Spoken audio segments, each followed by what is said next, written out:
What's good, everyone? Jets takeoff. Breaking Jets news. The quarterback change has been made.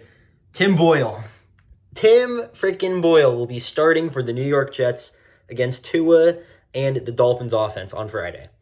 Zach Wilson, his career in New York is over. I expect him to be released at this point.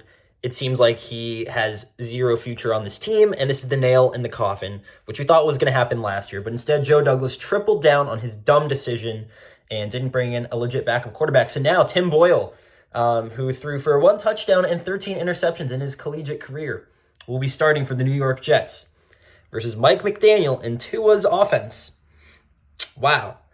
I mean, listen, this is somehow we've reached a new rock bottom. A guy who threw for 13 interceptions and 1 touchdown in college is now the Jets starting quarterback over the second overall pick bust.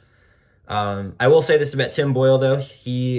The one good thing I saw from him against the Bills when he did play a little bit, he could beat a blitz. He knew where to go with the football when there were extra rushers in his face. That's something Zach Wilson never knew how to do as a New York Jet. And to be honest, that's probably why he was so horrendous.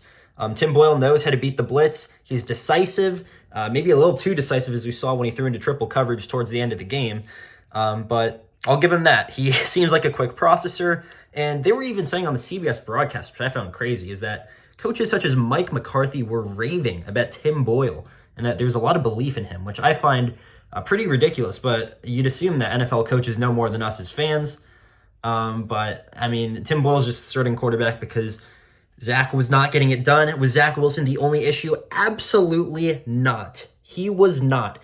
All of this, in my opinion, is on Joe Douglas. It is his fault, and if not, is on Nathaniel Hackett. The offensive line is terrible. The wide receiving core outside of Garrett Wilson is terrible. The play calling is terrible. We're not scheming guys open. What is that on? The play caller. Terrible. So Tim Boyle is sort of being left to die against the Dolphins in going up against Vic Fangio, one of the best defensive masterminds over the last 20 years. I mean, I seriously think this Jets offense may put up around the same amount of points as we did against the Buffalo Bills, but you know what?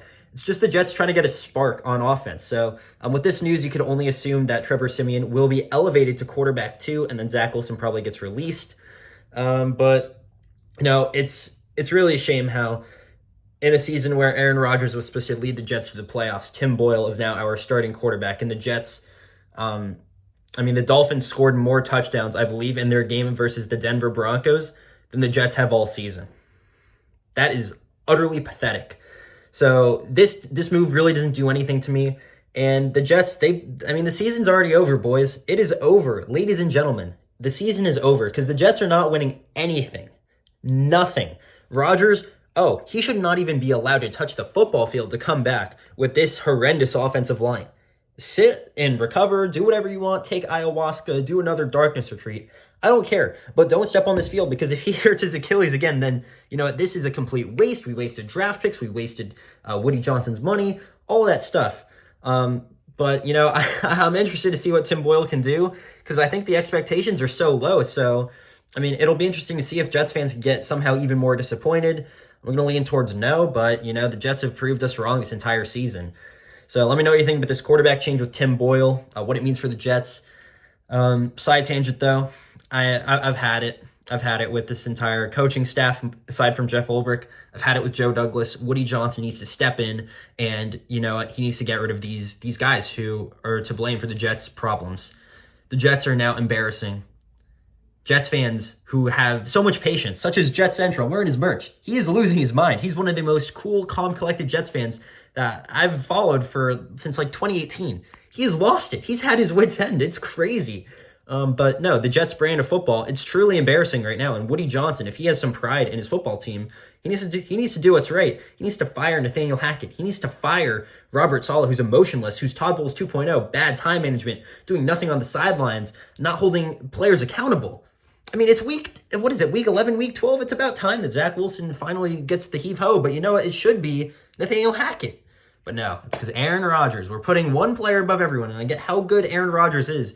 And I get how you don't want to upset him. But do we care about winning football games? Because right now the Jets brand is taking a severe loss. The Jets are a national embarrassment right now. And it seems like Woody Johnson and the rest of the Jets coaches are just okay with it. because Nathaniel Hackett, oh, he gets a free pass, Aaron Rodgers isn't here. Screw that. The Jets offense has been one of the worst in history. This is worse than the Adam Gase offense, because at least then the Jets didn't have like a lot of talent. We have so much talent right now compared to that roster. And what are we doing? We're worse on offense. So it's an utter disgrace, but I'm interested to see what Tim Boyle can do. The guy with 13 interceptions in college and only one passing touchdown. That's the Jets starting quarterback. So we'll see how he fares. I guess the goal is 2 touchdowns because, let's be honest, we all know we're not winning this game. We're not winning this game. But depending on how Boyle does, I think that'll determine whether Simeon gets the starting nod the rest of the season or not. So let me know what you think about this video. I'd love to hear your thoughts, and I'll see you on the next one. Peace.